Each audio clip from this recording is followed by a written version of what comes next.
एक हंसता खेलता परिवार जो था पूरी तरह बर्बाद हो गया। 2 मासूम बच्चे थे, अपने पिता को खो चुके थे और उनकी माँ अब उम्र कैद की सज़ा का सामना कर रही थी।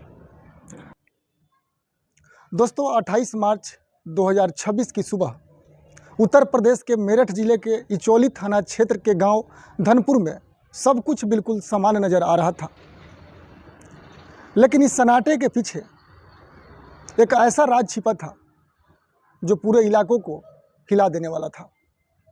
सुबह 7 बजे, करीब 7 बज रहे थे। प्रियंका अपने दोनों बच्चों को डांटते हुए कहती है कि चुप हो जाओ, तुम्हारी ताऊ जी फौजी है, आराम से सो रहे हैं, उन्हें परेशान मत करो। अगर वो जाग गए और गुस्सा हो गए तो ठीक नहीं होगा। बच्चे चुप हो जाते हैं, लेकिन कुछ देर बाद जिद करने लगते हैं कि मम्मी हमें बाज़ार जाना है, जिसके बाद प्रियंका उन्हें तैयार करती है और ख़ुद भी तैयार होती है और तीनों जो है मेरठ बाज़ार के लिए निकल जाते हैं।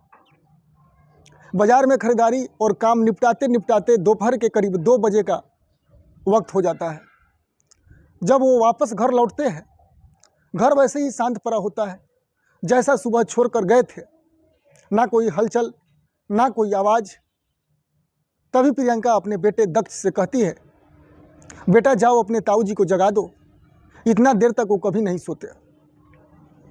जैसे ही दक्ष कमरे के अंदर जाता है, कुछ ही सेकंड में उसकी जोरदार चीख निकल जाती है।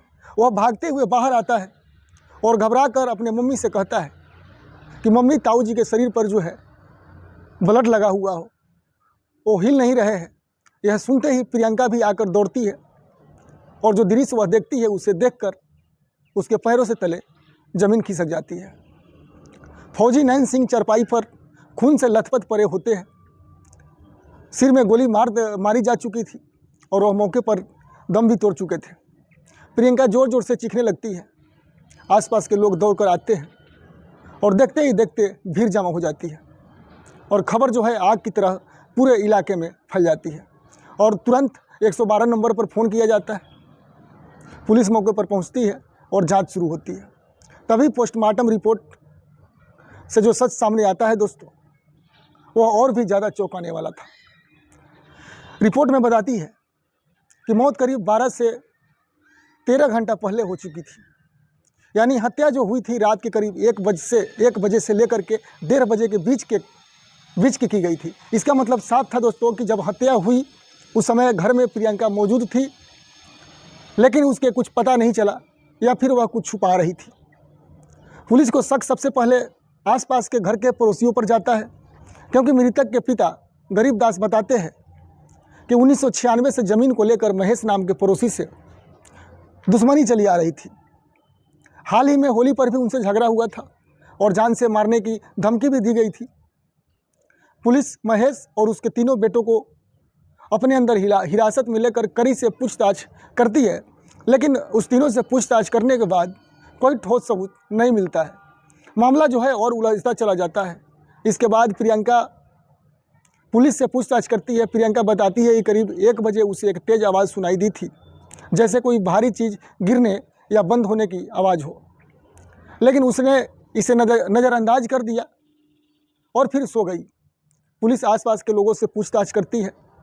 कुछ लोग आवाज़ सुनने की बात कहते हैं, लेकिन गोली की स्पष्ट आवाज़ जो है किसी ने नहीं सुनी।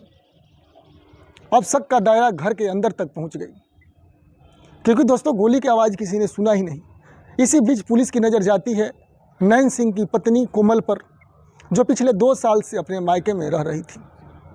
कोमल जब मौके पर पहुंचती है तो रोने लगती है, बेहोश हो जाती है और ससुराल वालों पर आरोप लगाती है कि उसने सूचना तक नहीं दिया कि मेरे पति के साथ ऐसे हुई। लेकिन जब पुलिस जो है इस केस को गहराई से जांच करती है तो पता चलता है कि कोमल का किसी गुलशन नाम के लड़का से लगातार संपर्क था। कॉल डिटेल निकलवाने पर जो है सारा डिटेल सामने आता है कि दोनों दिन रात बात करते थे लगातार। पुलिस गुलशन को पकड़ती है और जब सख्ती से पूछताछ करती है तो सच सामने आता है। वह पूरे केस की दिशा ही बदल देता है। दरअसल गुलशन कोई और नहीं बल्कि नैन सिंह का ही रिश्तेदार था और इसी रिश्ते की आड़ में जो है उसका कोमल के साथ अवैध संबंध शुरू हो गया था। नैन सिंह की शराब और मारपीट की आदत से जो है परेशान कोमल जो है धीरे धीरे गुलशन के करीब आ गई और दोनों के बीच नज़दीकियाँ इतनी बढ़ गई कि उन्होंने नैन सिंह को रास्ते से हटाने का ही फैसला कर लिया। दोस्तों, कोमल ने अपने जेवर को गिरवी रख कर के, अपने जेवर जो होती है सोना चांदी, वो गिरवी रख कर के 6 लाख रुपए जुटाए और यह पैसे गुलशन को दिए, अपने बॉयफ्रेंड को। गुलशन ने 3 शूटर से संपर्क किया और उन्हें 2-2 लाख रुपए में ही हत्या की सुपारी दे दी। पूरी प्लानिंग जो है कोमल ने ही की, क्योंकि उसे घर का हर कोना, हर आदत और हर समय की जानकारी थी। 27 मार्च की रात करीब 1:30 बजे तीनों शूटर घर में दाखिल हुए और नैन सिंह गहरे नींद में सो रहा था। उसे संभालने का मौका तक नहीं मिला और 315 बोर के तमंचे से उसके सिर में गोली मार दी गई और गोली लगते ही उसकी मौके पर ही मौत हो गई और शूटर आराम से वहाँ से जो है फरार हो गए। एक हंसता खेलता परिवार जो था पूरी तरह बर्बाद हो गया।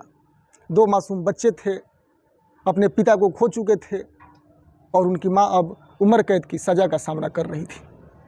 दोस्तों, इस कहानी का मकसद सिर्फ आपको डराना नहीं बल्कि सचेत करना है कि जब रिश्तों में भरोसा टूटता है तो उसका अंजाम कितना खतरनाक हो सकता है।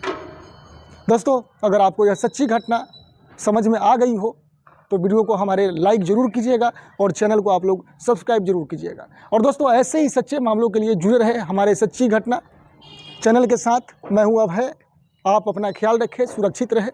जय हिंद।